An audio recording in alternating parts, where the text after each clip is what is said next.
मोर मालिका अमृत चैनल को ओडिशावासी को स्वागत करुअछि। आज आम भविष्य मालिका शास्त्र शुणा श्री जगन्नाथ श्री महाप्रभुंकर कल्की लीलाखेलार परिप्रकाश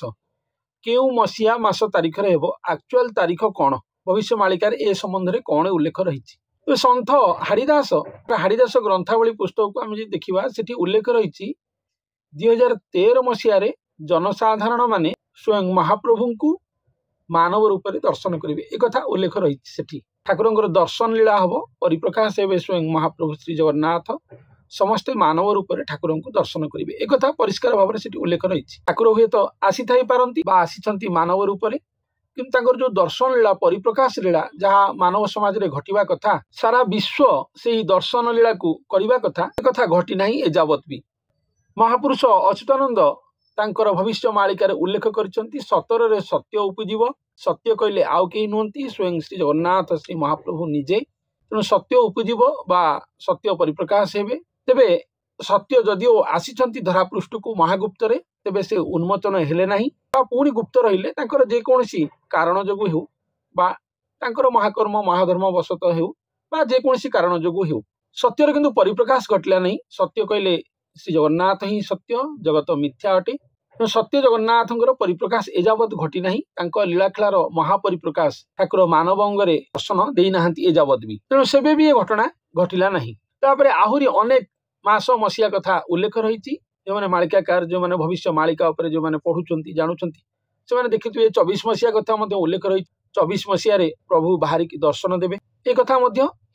एजावत है ना 24 मसीह। आमर मालिकाकार माने अंक को मसीहा रूप में वर्णना कर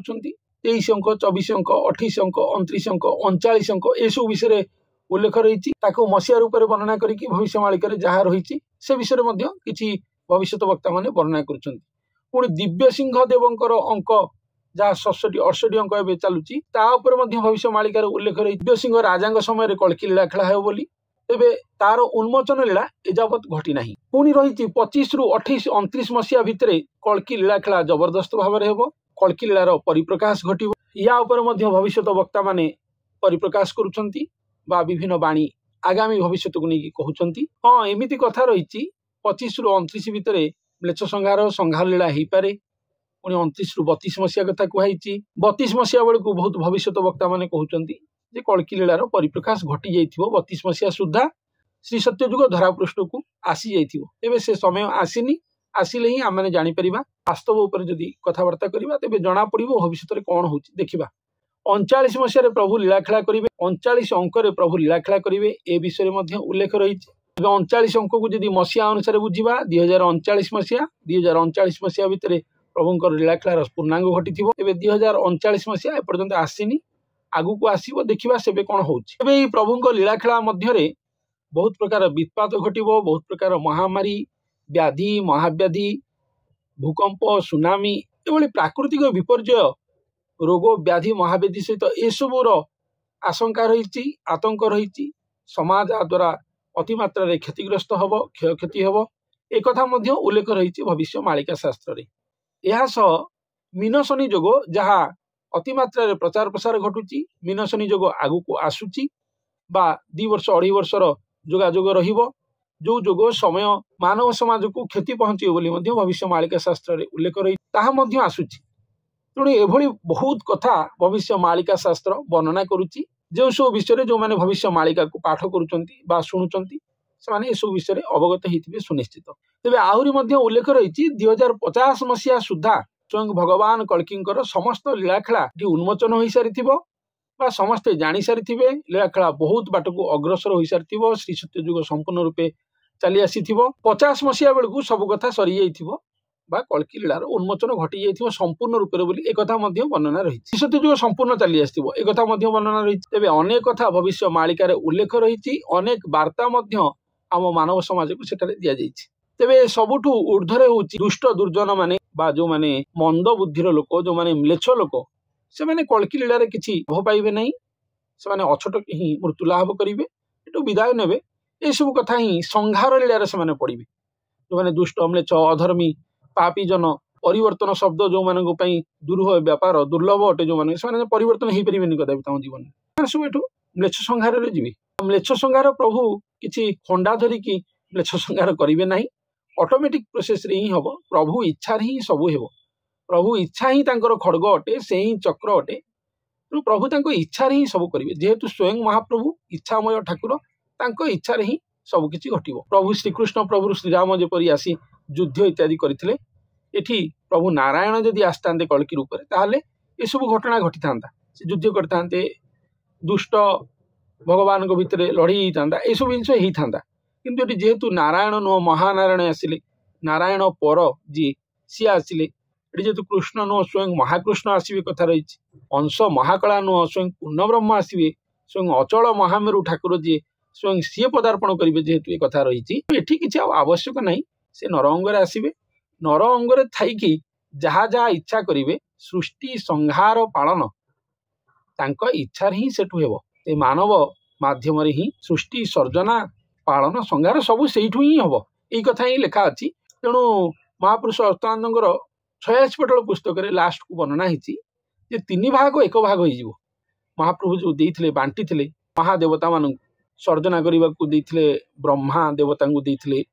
पालन करने को विष्णु देवता को देते संहार करने को शिव देवता को देते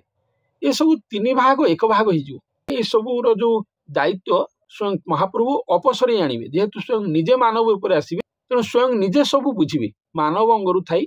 स्वयं सृष्टि संहार पालन से निजे बुझे करी कराऊ थाए मुहि अभिनु अन्य गति नहीं से मनुष्य माध्यम सब करेंगे और कराइबे एपरी भाव में कली शिशु लीलाखेला घटो मनुष्य एक माध्यम अटे मनुष्य माध्यम ही स्वयं भगवान करेंगे भगवान आकार ठाकुर आकार दी से जड़े मध्यम किंतु मानव समाज जगतवासी से माध्यम अधम नुहति से माध्यम से जो मनुष्य से ईश्वर समान पूजा पाइबे भगवान सम स्वयं पूजा पाइबे भक्त बड़ हे भगवान भक्त बड़ हे भगवान एभली भाव में संस्थापित करेंगे धरापृष्ठ मानव सभ्यता सम्मुखें ये जगतवासी सम्मुखें ईश्वर रूप में संस्थापित करेंगे से ईश्वर अंश ही आसवे से भगवान अंश तेणु महावृक्ष शाखार आसवे शाखार वृक्ष जन्म नब जो कथा लिखा अच्छी शाखार ही आसिक स्वयं कल्की लीलाखेला करेंगे सी ठाकुर शाखा सी कौन सी साधारण मानव नुहति ए जीव जगतर मानव नुहति ए मानव सृष्टि नुहति से परमरु आसवा सृष्टि जीव रूप में जन्मी परमात्मा अंश से निजे स्वयं परमात्मा तेणु पाखे आसीपर ये आसपर सी एकमात्र ही स्वयं परमात्मा महाप्रभु श्री जगन्नाथ को से धारण करें धारण करने को सक्षम हे कारण से अंश शरीर पूर्ण ब्रह्म पाखु से जात होगी आसिक गुप्त आमर भाया साधारण मनुष्य रूप में जन्म नहीं तेणु पूर्ण ब्रह्म आसिक समय अनुसार सहित संयुक्त हे एकाकार हे नर निराकार एकाकार होगी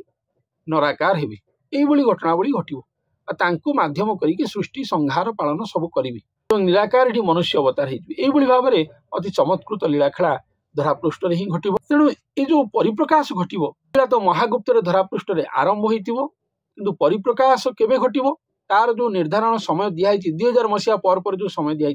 2010, 12, 13, 15, 17, 20, 22, 24 ये सब समय सीमा दिखाई समय के पलैगला आगू आस 25 ରୁ 29 दिखाई 32 दिखाई 39 दिखाई 50 जाए समय अच्छे तेणु स्वयं भगवान परिप्रकाश केवे घटो से जो एक्चुअल तारीख से जो एक्चुअल डेट जहाँ से जो तिथि मास से दैवलोक वर्ष गणनार मास वर्ष तिथि दिन बारी आमे जहाँ कहवा सेटा भगवान को पाखे ही अच्छी सेटा ये पुस्तक भविष्य मालिका पुस्तक आदौ ही नहीं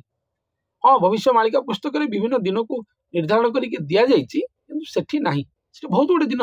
भगवान परिप्रकाश कर महापुरुष मान द्वारा जोटा प्रकृत दिन उन्मोचन दिन कल्की उन्मोचन दिन केबे ना सेबे जेबे से इच्छा करेंगे इच्छार दिन जो दिनटा से दिन ही उन्मोचन दिन मानव अंग से परिप्रकाश हे जमी भक्त प्रहलाद से परिप्रकाश होते गोटे खंबरू से बाहरी से हिरण्यकशिपु मला तेणु ये महाभक्त को चिन्हवाई ये खंबरू बाहर नहीं देह भितर ही लुचिकी थे देहरु ही से परिप्रकाश हे उभा हे उभा की दर्शन देवे सारा विश्ववासी चर्म नयन दर्शन कर ठाकुर ज्योतिर्मय रूप ठाकुर अलौकिक रूप को दर्शन कर श्री जगन्नाथ रूप ही दर्शन देवे से दिनटा ही ठाकुर उन्मोचन दिन बा दर्शन दिन बा परिप्रकाश दिन से दिन ठाकुर को मानव अंग दर्शन कर कलिकाल समाप्त घटो कली राक्षसर मृत्यु घटो श्री सत्ययुग धरापृष्ठ आरंभ हो सारा विश्ववासी परिवर्तन घटव सारा विश्व एक नूतन युग आरंभ हो एभली भविष्य मालिका शास्त्र उल्लेख रही यार मनगढ़ा कहानी आदौ नुहे तेणु से जाए आम समस्त को अपेक्षा ही करने को पड़ो भगवान निरंतर स्मरण ही करने को पड़ो जी जो जो परिस्थिति आम अच्छे किए घरे अच्छी किए वन में अच्छी किए बाबाजी होती किए मठे अच्छी किए मंदिर में अच्छी जी जो आम जिते प्रकार अच्छे किए कौ कर्म अच्छी किए कौ चाकरी अच्छी जो भाव में भी अच्छे कि भाव जगत आम मन को से मनमोहन पाखे दबाक पड़ो और पाद पद्म नित्य स्मरण करने को पड़ो महाप्रभु श्री जगन्नाथ को स्मरण करने को पड़ो जो मैंने गुरुग्राही जो मैंने सद्गुरु आश्रय नहीं से मैंने सद्गुरु माध्यम भगवान पाखक जावा उचित सद्गुरु को स्मरण कले ही भगवान कृपा आशीर्वाद पाइपर यह वेदशास्त्र उल्लेख रही आपण मैंने समस्ते ज्ञानी गुणी पंडित जन मैंने जानी थे सब विषय गुरुग्राही मनीष जो मैंने सद्गुरु पाद पद्म जो मैंने शरण नहीं से मैंने सद्गुरु को स्मरण कले ही भगवान सीधा सड़क आशीर्वाद पाइपर ना जो मैंने गुरु करना से महाप्रभु पाद पद्म निजक पूर्ण समर्पित कर ही स्मरण करने उचित से जाए आमको यही भाव में जावाक पड़ो आमर नीति गति दिनचर्या को भगवतमुखी करी ही जावाक पड़ो सादा सीधा जीवन में रही स्वयं भगवान को आमरी गृह परिवेश मध्य रही ही डाकिबा पड़ो बा स्मरण करने को पड़ो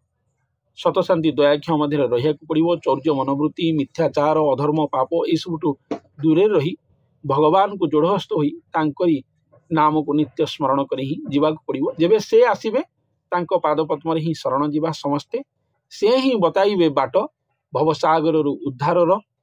क्यों नाम को जपिबा पड़ो कि भाव में जीवन बीतवा पड़ो सरल समाधान से ही कहे तेणु से जाए अपेक्षा ही अपेक्षा तेणु उन्मोचन दिन लेखा नहीं कौटी रही केवल तांकरी पाखरे से जेबे चाहिए जेबे इच्छा करिवे आसिबे आम समस्त सम्मुख को तांको अपेक्षा ही आम माने ए सारा विश्व ए ब्रह्मांड ए कोटि ब्रह्मांड ए सचराचर ए त्रिभुवन आम जहाँ कहवा से महाप्रभु मनुष्य स्वरूप होइछंती काले गुप्तरे महागुप्तरे तथा देवे अगोचर दैव देवतादि अज्ञात बोली भविष्य मालिकार उल्लेख रही सन्थ अच्युतानंद निजर अनादि संहिता पुस्तक कथा वर्णना करिसेंती समस्त की अज्ञात हिथिबो किंतु से जनसमाज सम्मुख को आसिबे समस्त को गोचर करेबे भक्तों को चिन्ह पकेबे भगवान निजे स्वयं प्रमाण साजिबे और दर्शन देबे देखा जाऊ केबे घटना घटुची तेबे तांको उन्मोचन दिन से ही उन्मोचन करिवे बा से जेबे करिवे आमे ही जानी परिबा सेही दिनटी ही पृथ्वी पृष्ठ रे सर्वश्रेष्ठ दिन रूप में परिगणित हेबो से जाए अपेक्षा ही अपेक्षा समस्ते जे जहा गृह रे जे जहा बाटरे जे जहा कर्म धर्म रे रही निरंतर ईश्वर को स्मरण करी ही अपेक्षा करंतु यही मालिका अमृत चैनल माध्यम रे आपण मानकु दिव्य संदेश अटे तेबे एथिपई केही कार कर्म को छाड़ंतु नहीं निजर पाठ पढ़िया पिला माने निजर पाठ पढ़ा को छाड़ी संपूर्ण रूपे पाठ पढ़ार निवृत्त ही जातु नहीं पाठ पढ़ा सहित ये सब आध्यात्मिक चिंतन मनन को निज भितर रखंतु किंतु निजर पढ़ापढ़ी चाकरी इत्यादि प्रति संपूर्ण रूपे ध्यान दिंतु से सब सहित आकु पार्ट टाइम करके रखंतु आध्यात्मिक जिनस को आकु धरिया ताकु संपूर्ण रूपे छाड़ंतु नहीं स्वयं भगवान परिप्रकाश पर्यंत जे जहाँ कर्म धर्म रही निज गृह रही अपेक्षा करंतु तेज आज ये मोर आगामी अध्याय आउ किसी नूतन मालिका अमृत सहित आपण मान पाखे उपस्थित हेबी धन्यवाद।